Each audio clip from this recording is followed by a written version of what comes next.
Hey tribe, Julie Norman, bodykarmahealing.com. Change your body image, change the world. How are ya?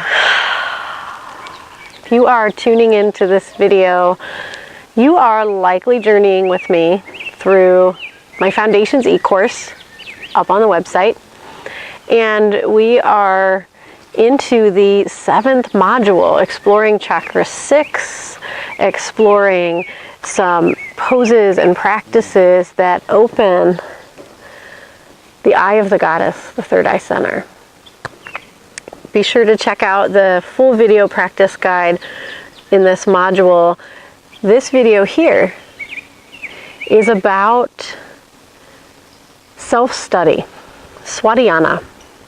The final Niyama that we're going to look at today, or in the series here, which I think is a perfect one to match up with Ajna Chakra. And I'm going to tell you why. So sit back, relax, hang out with me for a few moments. And as always, thank you for being here. Self-study.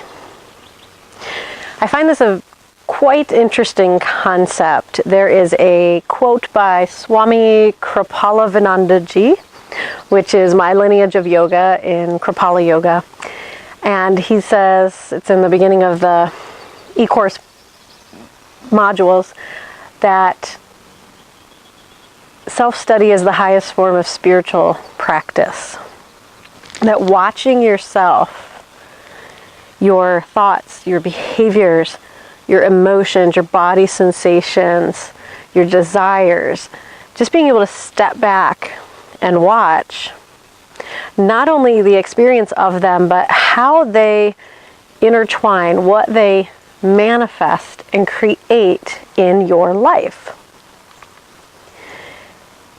Believe you me, that aspect of ourselves that is always trying to protect us, that is hurt, that is wounded, will get in the way of that because it's afraid to look at the pain. And that's where distortion comes from. So I talk more about that in the text for this module, module 7. And there's lots of places we can focus on self-study. Like I said, the thoughts, the behaviors, all that. I want to break it down to the most essential, what I believe is the most essential aspect of this practice, of this niyama, this technique for freeing ourselves from suffering. So the 6th chakra that we're on in this module, the third eye center, is mainly about intuition, and it is about seeing the ultimate reality, seeing clearly, having that clear perception. While it's about seeing, we see through the body, we see through feeling. Ultimate reality can only be sensed. Why we talk about the inner eye. It's why in yoga practice, where I was directing you to draw your attention in, pratyahara, sense withdraw. Draw the attention within to what you feel. You have the superpower of intuition. And your body is the vessel through which those superpowers are charged and expressed. As you practice yoga, especially meditation, which is our main focus in the final module, that time sitting alone, that time not reacting to the things you're observing, as far as your thoughts and your feelings, your body sensations, but just witnessing, gives you the ability to discern third chakra stuff, what's truth and what's illusion, coming up out of the throat chakra, out of lies. When you know something, when you know God's truth, universal truth, the ultimate reality, you will feel it in your body, and you have to be connected, be grounded in love, be grounded in the present moment to perceive it. But you're cultivating that, and you're at this place. This is why we talk about the sixth sense. So we're beyond the physical senses of smell, taste, sight, hearing, touch. The sixth sense is this. It's intuition. It's feeling. Here's how it shows up in your physical body.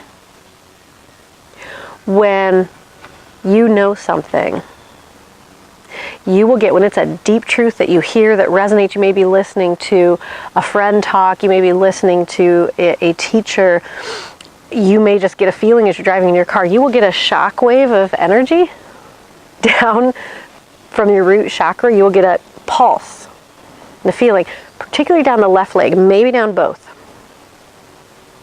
You might get a little sensation in your stomach, but that root chakra, as we go in higher up into the upper chakras, we're rooting back down into the divine qualities, those clear, healthy chakra centers now. We're accessing that wisdom, and they'll affirm your intuition. So notice that. I want you to pay attention.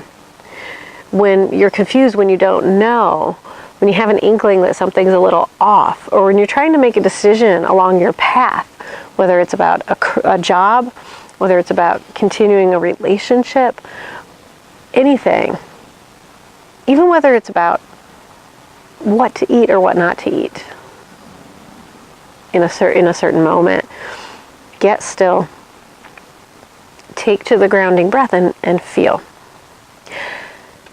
Intuition is really hard, and self-study, do some reflection on how many times you knew something. Maybe you already know what I'm talking about with that physical experience of your affirmation being shown to you through the body.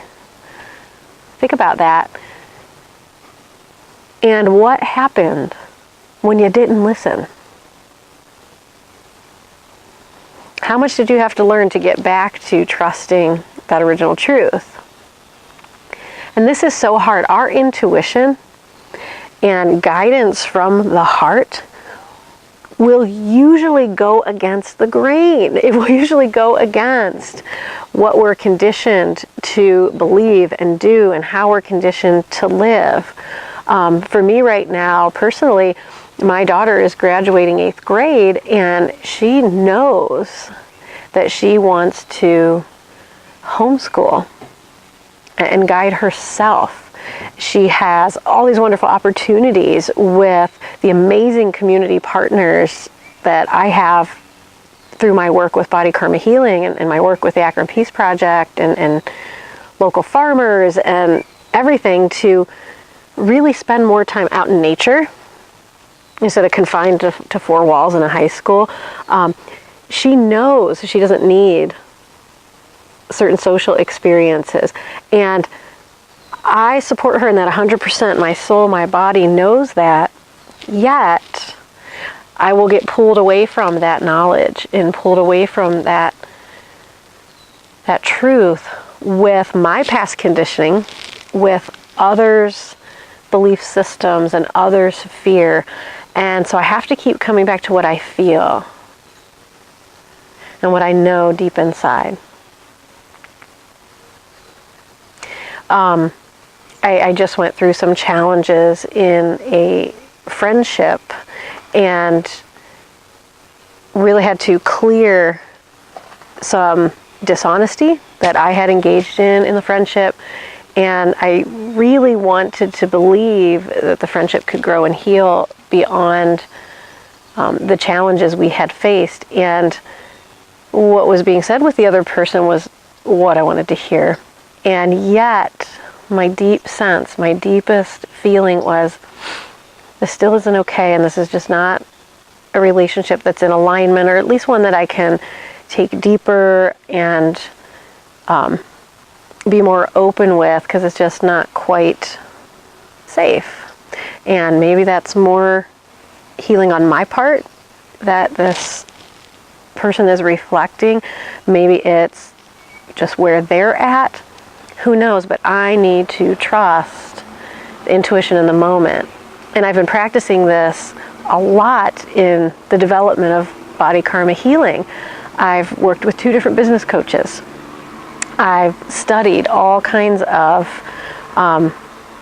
philosophies and approaches to building your yoga business, building a business that's driven by your Dharma. And I constantly have to return to the deep knowing of my own unique way of doing things.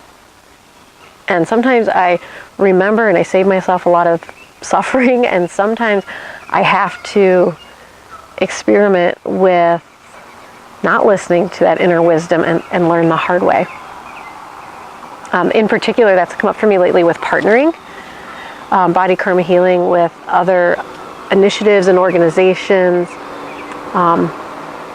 There's a lot of opportunity out there, and while I myself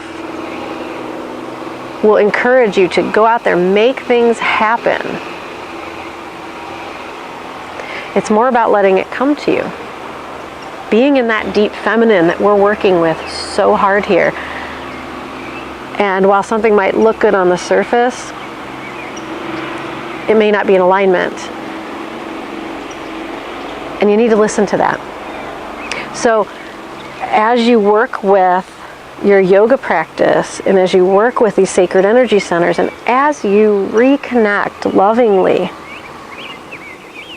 to the sacred vessel of your body, you will be able to see this multi-dimensional picture as it's sensed through the body. You'll be able to witness that there's what the mind wants to do with our life experiences and how it wants to pull into fear. And you'll feel what the reality is. In your flesh, in your bones, in your belly, in your breath. When your breath starts to tighten around certain people, when you think about a certain opportunity you're considering, watch the body. Watch through feeling. Hence, feeling all truth. For us to shift from feeling fat, feeling unworthy, feeling insecure, believing we're not enough, and then getting stuck in the cycle of pushing, getting stuck in the masculine, and creating out of a place of fear and out of a place of lack.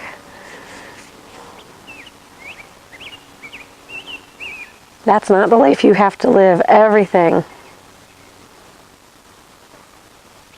is shown to you through the body. The body and soul are married. They are sacred partners. And nobody else can touch that. First and foremost, you and you. So take some time to journal on this. Take some time to forgive yourself for all the times you've abandoned your intuition, even down to, again, that simple yet so important relationship with food. How many times do we know we needed something different, or we knew we needed to eat or eat more, we knew we had had enough, or we knew we needed to move, and we put the agenda of our ego and our mind in front of the needs of our body, knowing we need to rest.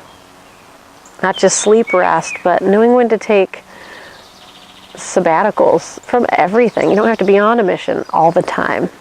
That's something I'm still learning and have to learn the hard way. But witness and the wisdom is right there. It's right there. I have to, of course, throw in a note about nature. Dear God, dear Goddess, we live in this sacred Eden, and nature, turn to nature. It will show you, it will affirm. When you're driving along and doing pros cons in your head about something and a hawk flies by, let that speak to you and see what you're thinking about at the time when you have a strong interaction with nature. Animal totems are big to study, and that's something I may add into the eCourse down the road, or maybe I already have by the time you see this video. One of my greatest intuitive accomplishments as of late is listening to my intuition around creating this offering. My original intention, my original inspiration for body karma healing was to have this great big online resource that was accessible to anybody, anytime. And many, many times along the journey, I've got pulled into the logical way of doing things. And you got to sell everything, and you've got to upsell, and you've got to push, and it's got to be perfect when you put it out there, and it's got to be the latest thing. And nope, it's all about you. And it being authentically you. And the irony of all that is the abundance that returns when you surrender the attachment to the outcome. Do it for yourself, do it from the heart, and it will support you. It will nurture you. And you can't factor that stuff into a business plan. Trust the feminine, my friends. See through the eye of the goddess. Live through the eye of the goddess. Change the world by being brave and being bold and doing it differently. Don't follow the formula. Follow the flow of Shakti. Aho. Namaste. Amen. I love you, and I thank you for sharing this journey.